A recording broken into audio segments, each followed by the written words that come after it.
उधर ही रहना।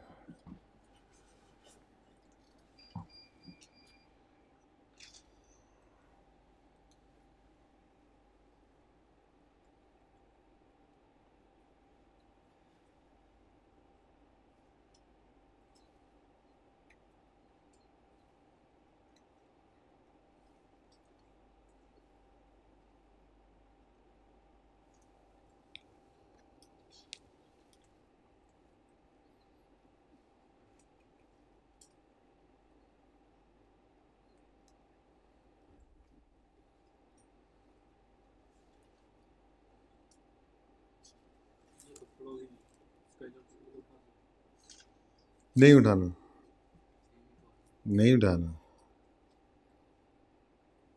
एडवांस वाले सवाल में फिर फंसे हो गए, अभी चलने दो।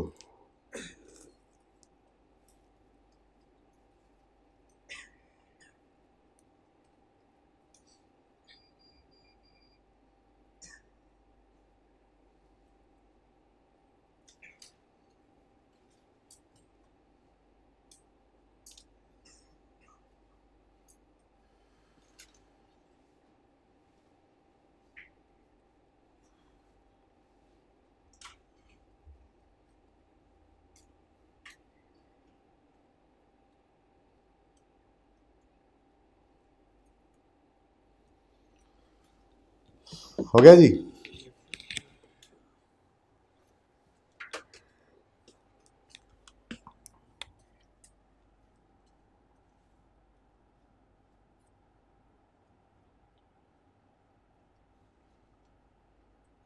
जी चंद बच्चे जो बैठे हैं कर लिए उन्होंने, बाकी तो घर बैठे। अब कल जब आएंगे तो कल हमने लोन रिसीवेबल कर रहे होने और हमने कहना जैसे कल किया था ना, बस उसके ऑपोजिट है, फिर बैठे होंगे मुंह उठा के। अल्लाह करे ले के आए लेक्चर्स। क्या मिटा दूँ? नहीं मिटाता।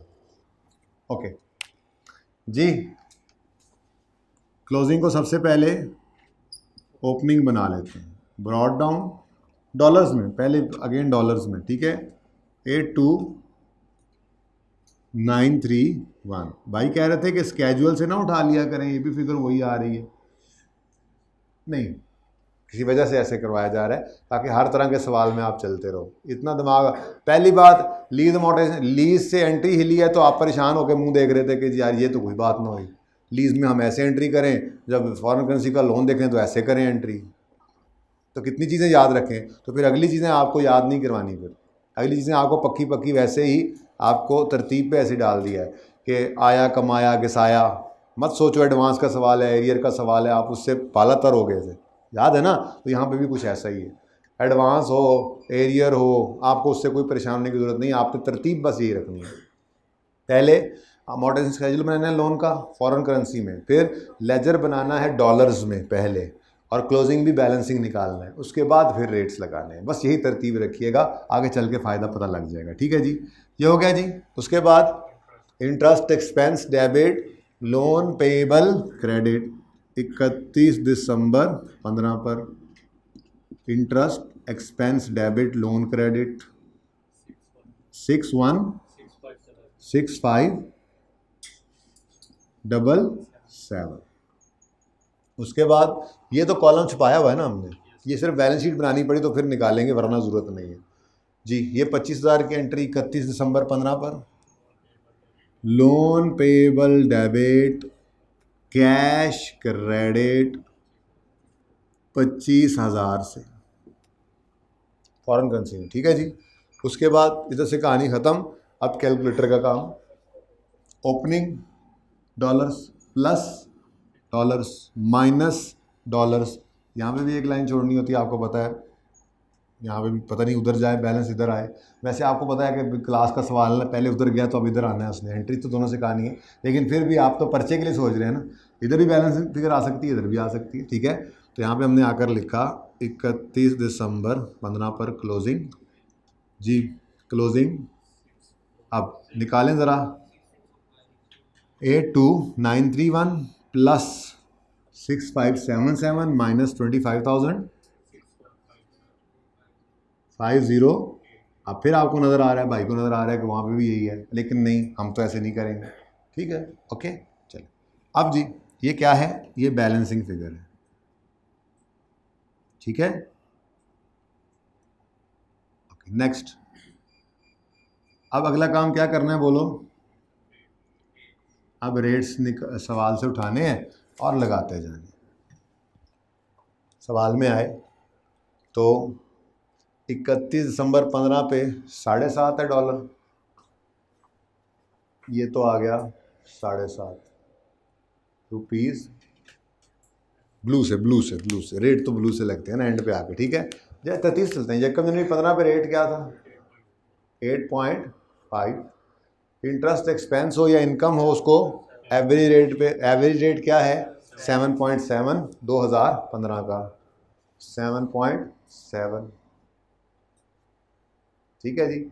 उसके बाद बाकी सारी चीज़ें स्पॉट पे होती हैं, तो 31 दिसंबर 15 का रेट है 7.5। जो पेमेंट हुई है उस दिन भी 7.5 ही लगा होगा ना हमारा, एक डॉलर लेने के लिए 7.5 रुपीज़ हमने दिए होंगे, ठीक है। और ये क्लोजिंग भी 7.5। जी बोले, ये तो वही आ गया 704,914। इंटरेस्ट एक्सपेंस 50643 187,500, क्लोजिंग 483,810, ठीक है। बैलेंस हो गया होगा, चक्कर ही कोई नहीं। किस तरह बैलेंसिंग फिगर आ रही है, डेबिट साइड पे कितनी है 84,247। Loan payable debit, loan payable कम हो रहा है, प्रॉफिट एंड लॉस क्रेडिट, तो ये क्या आ गया जी एक्सचेंज गेन आ गया, और ये निकला करेगा हमेशा हमारे इस लेजर से बैलेंस, ठीक है जी। अब ज़रा इस साल की एंट्रीज भी देख लें। सबसे पहले मुझे इसकी एंट्री बता दें क्या होगी। इसकी एंट्री ओपनिंग क्लोजिंग की कोई एंट्री नहीं होती, ठीक है। फिर interest expense debit, loan payable credit, loan payable debit, cash credit, loan payable debit, profit and loss में एक्सचेंज गेन क्रेडिट, क्लोजिंग की भी कोई एंट्री नहीं, ठीक है। ज़रा सोल्यूशन देखें, सोल्यूशन में एंट्रीज गिवन है, कंफर्म कर लें ज़रा जी। अपने लेजर को सामने रखें, सबसे पहली entry cash debit, loan payable credit, दूसरी entry interest expense debit, loan payable credit 65,034 से, तीसरी entry loan payable debit cash credit 212,500 से, और फिर exchange loss debit loan credit 52,380। यही फिगर्स आ रही हैं हमारी लेजर में, ठीक है। अगले साल में गए interest expense debit loan credit 50,643 से, देखते जाओ अपने लेजर में। फिर loan payable debit cash credit 187,500 से, 25,000 ही पे हुआ लेकिन डॉलर का रेट कम हो गया तो अमाउंट कम हो गई, ठीक है। और एंड पे एक्सचेंज गेन आ गया 84,247 का, loan payable debit exchange gain credit.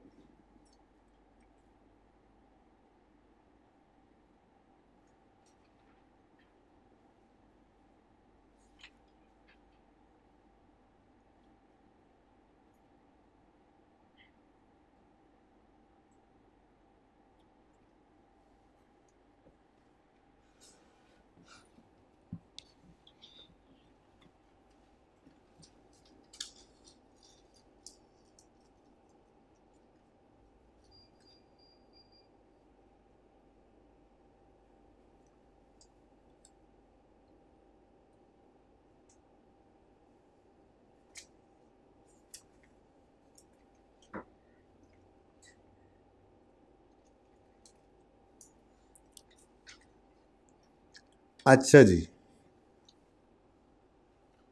अब ज़रा मेरे ख्याल में तो थोड़ा profit and loss balance sheet बनाकर फिर इसको पॉज कर देते हैं, फिर आखिर में हम MCQs करते हैं, ठीक है ना।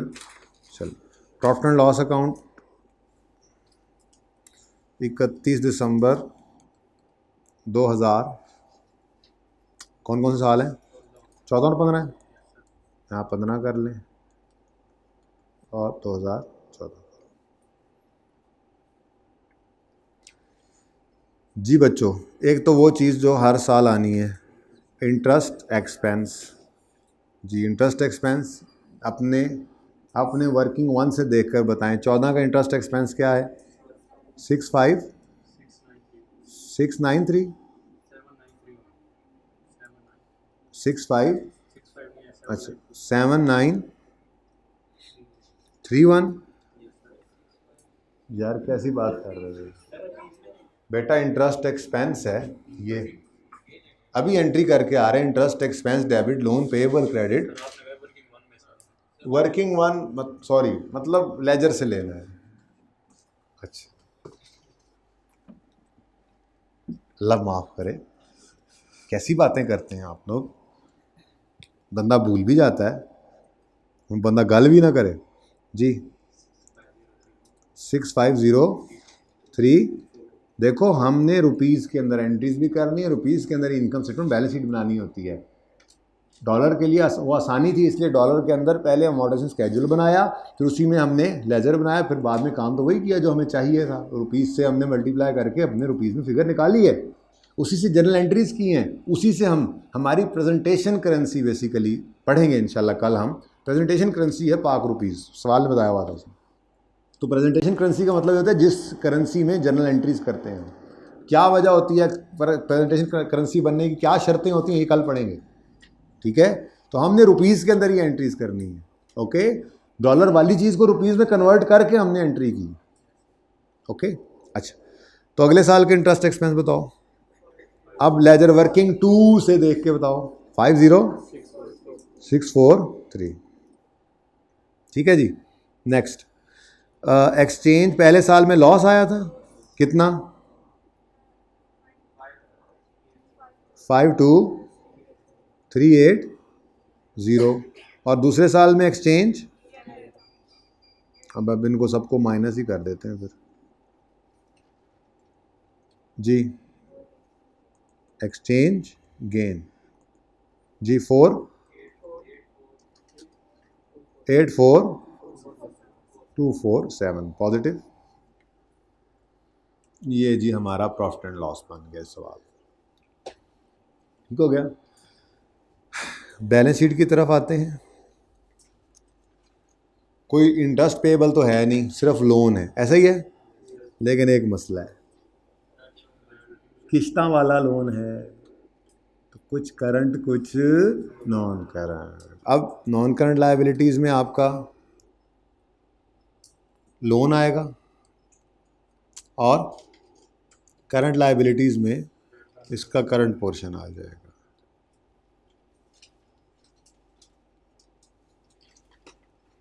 अब चूंकि हमने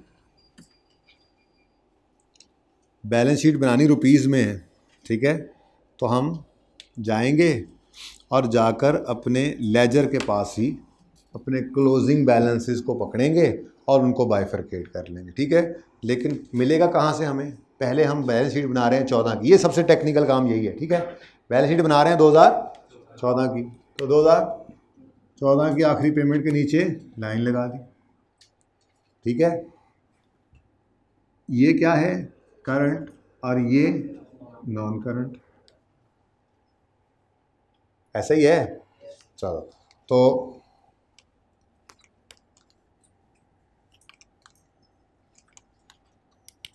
अब उधर जगह नहीं, इधर ऐसे कर रहा हूँ। $82,931 है ना टोटल, बोलो। तो $82,931 में से मुझे लगता है एक और भी हमें बनाना पड़ेगा। बैलेंस शीट आई तो ज़रूरत पड़ रही है हमें, क्या ख्याल है? बैलेंस शीट आई तो एक और आगे जाने की ज़रूरत पड़ रही है, वरना एंट्रीज तक इसलिए मैं आगे नहीं गया था। एरियर का सवाल था भाई, काम काफ़ी चल रहा था, सवाल की रिक्वायरमेंट बैलेंस शीट थी भी नहीं। लेकिन अब चूंकि हम आगे बढ़ गए तो बैलेंस शीट पे गए हैं, तो एक और बनाएंगे, क्योंकि वो बात की बात है। फिलहाल ये साल तो हो रहा है, ठीक है। तो करंट बताओ कितने डॉलर हैं? 18423, ये करंट लायबिलिटी, और 64508 ये नॉन करंट लायबिलिटी। बस रेट उठाना है। किस दिन का 31 दिसंबर का। क्यों ऐसे करवा रहे हैं सर, ऐसे क्यों कर रहे हैं, बस वजह होगी कोई, फिलहाल तो ये करवा दो ऐसे जी। 31 दिसंबर 2000 लिख देता हूँ दोबारा यहाँ पे, क्योंकि ऊपर वाला फिर नज़र नहीं आ रहा होता। 31 दिसंबर 2014 जी। अब ठीक है, बैलेंस शीट बना रहे हैं। करंट पोर्शन बताओ कितने डॉलर है? 1 बोलो 18423, वो लिख के आऊँ आपके लेजर पे, ठीक है जी। और नॉन करंट पोर्शन कितना है जी? 64508। ठीक हो गया जी, सही है। अब क्या रह गया? अब रह गया ब्लू। क्या मतलब? 31 दिसंबर 14 पर खड़े होकर रेट क्या था, वहीं से देख लेते हैं। वैसे 31 दिसंबर पर रेट था 8.5, तो हमने यहाँ पर मल्टीप्लाई किया इसको 8.5 से, यहाँ पे भी 8.5 से। ठीक है जी, बोलिए जी आंसर।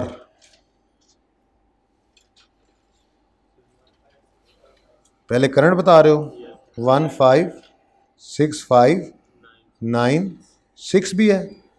अच्छा ये आ गया जी। Non current 548318।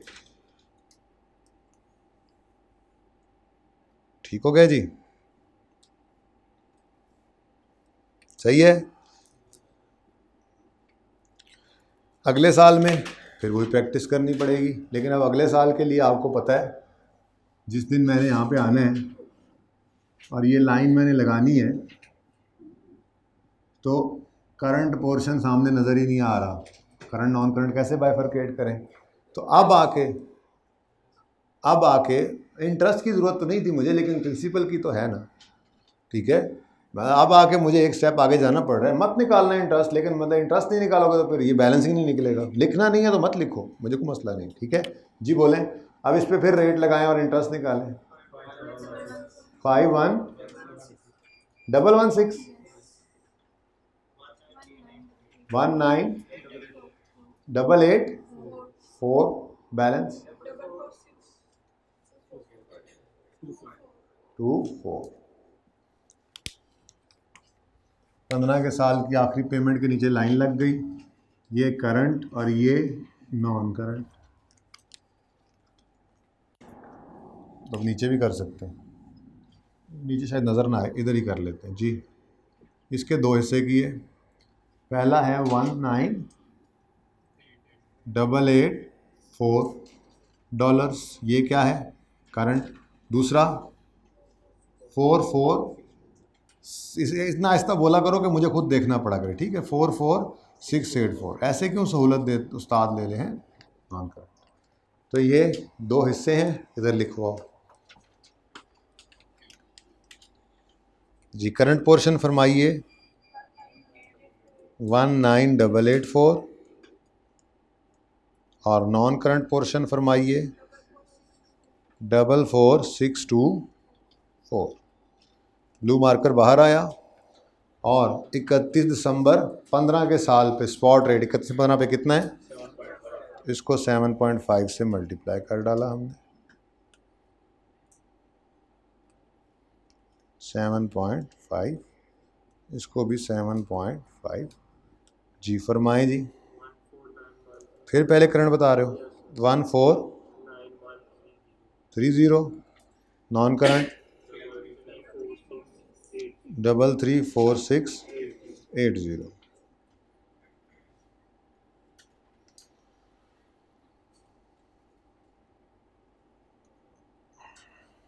लें जी,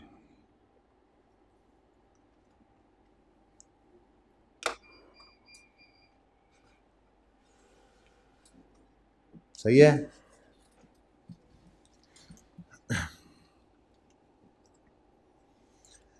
अच्छा बच्चों, अब एक बड़ी ही इम्पोर्टेंट डिस्कशन है, वो है मॉनेटरी और नॉन मॉनेटरी की।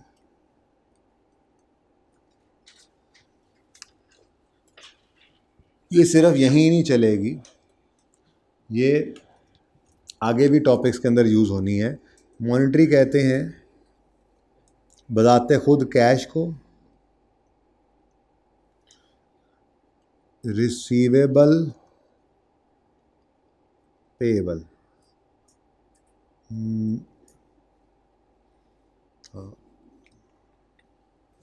रिसीवेबल या पे, ठीक है। और दूसरी चीज़ होती है जो मॉनिटरी नहीं होती, उसको कहते हैं नॉन मॉनिटरी। अच्छा बच्चों, कुछ चीज़ें हम लिख लेते हैं, उन चीज़ों को फिर हम बाइफरकेट करते जाएंगे, ठीक है जी।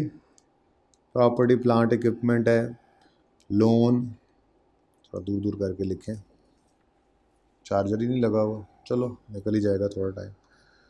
लोन रिसीवेबल है,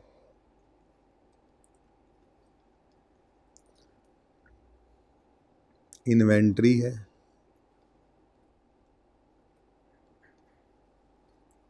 इन्वेस्टमेंट प्रॉपर्टी है,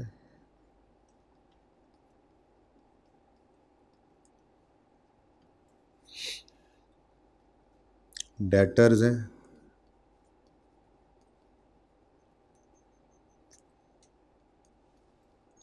लोन पेएबल है,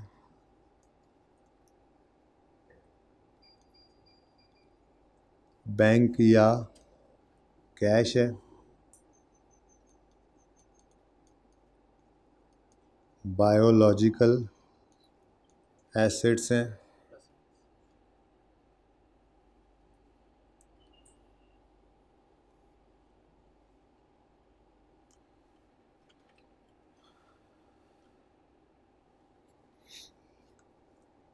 भाईजान कह रहे हैं लाइसेंस लिख लें, इनटेंजिबल्स लिख लेते हैं, फिर सारे ही उसमें आ जाए ना।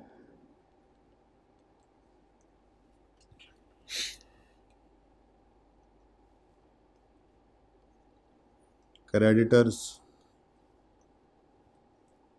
अभी अभी देखा, लेकिन वो तो पे हो गया था, चलो नहीं हुआ तो पेएबल हो सकता है, इंटरेस्ट पेएबल, मेरे ख्याल में काफ़ी। अब हम वन बाय वन इनको देखते जाते हैं, ठीक है जी, और क्लासिफाई करते चले जाते हैं।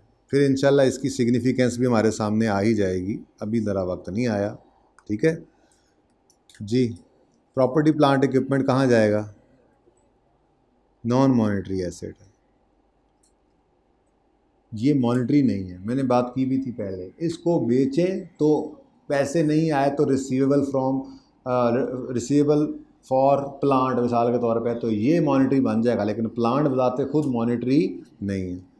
अच्छा, लोन रिसीवेबल है तो ये कहाँ जाएगा? ये क्या है, नॉन मॉनिटरी या मॉनिटरी? ये मॉनिटरी आ गया। उसके बाद inventory non monetary, investment property non monetary, debtor क्या, कैश रिसीवेबल पेएबल ऊपर लिखा हुआ है, कैश खुद हो, रिसीवेबल हो, पेएबल हो, receivable payable, money receivable, money payable, ठीक है। Loan payable monetary. इसीलिए तो आप गौर करें ना, पिछले कुछ दिनों की पढ़ाई, पहले दिन डेटर को, क्रेडिटर को हमने रीट्रांसलेट किया था, मॉनिटरी आइटम्स को रीट्रांसलेट करना होता है, नॉन मॉनिटरी को नहीं करते। पहले दिन इन्वेंट्री को, पीपीई को नहीं किया था, याद आ रहा है? रीट्रांसलेट नहीं किया, हमने कहा था उसको छोड़ दो उसके हाल पे, कुछ कुछ याद आ रहा हो, ठीक है। फिर आखिरी दिन हमने कैश डिपॉजिट करवाया था, उसके अंदर हमने देखा था कि कैश मॉनिटरी था, उसको रीट्रांसलेट किया था। तो इसी तरह से आज लोन है, लोन क्लोजिंग डेट पर रीट्रांसलेट किया है, ठीक है ना। बैंक या कैश क्या है जी? ये तो बताते खुद मनी ही है, ठीक है। बायोलॉजिकल एसेट, बायोलॉजिकल एसल नहीं, एसेट।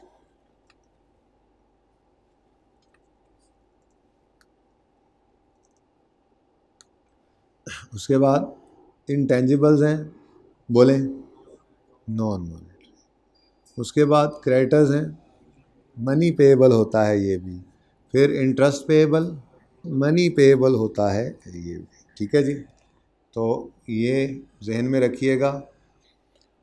सिग्निफिकेंस ये है, जैसे मैंने आपसे अर्ज़ किया कि जो मॉनेटरी आइटम्स होते हैं उनको ईयर एंड पे वर्सेस वाली कैलकुलेशन से गुजारा जाता है, रिट्रांसलेट करते हैं, और जो नॉन मॉनेटरी होते हैं उनको वर्सेस वाली कैलकुलेशन से नहीं गुजारा जाता। ठीक है। चलें जी, अब होमवर्क का एक सवाल लिखें, उसके बाद फिर इसको पॉज करते हैं और अगले 20-25 मिनट फिर इंशाल्लाह हम MCQs करेंगे IFRS 16 के, ये जितनी देर भी हो सका। ठीक है,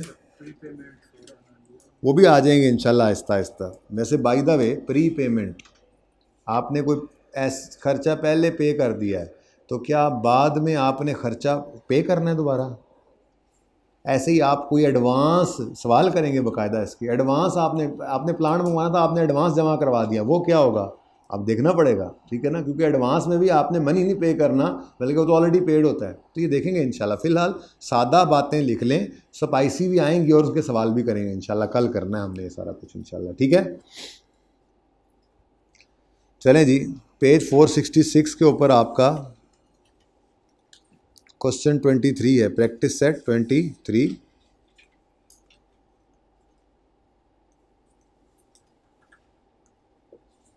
पेज नंबर 466। ठीक है, लोन वाला सवाल है, बोलो, बस ये कर लेना आपने। ठीक है जी, तो आज की डिस्कशन यहाँ पर रोकते हैं जी, और अगला हिस्सा जो है वो IFRS 16 के MCQs का होगा। ठीक है जी, अल्लाह हाफ़िज़, क्लोज़ कर दें।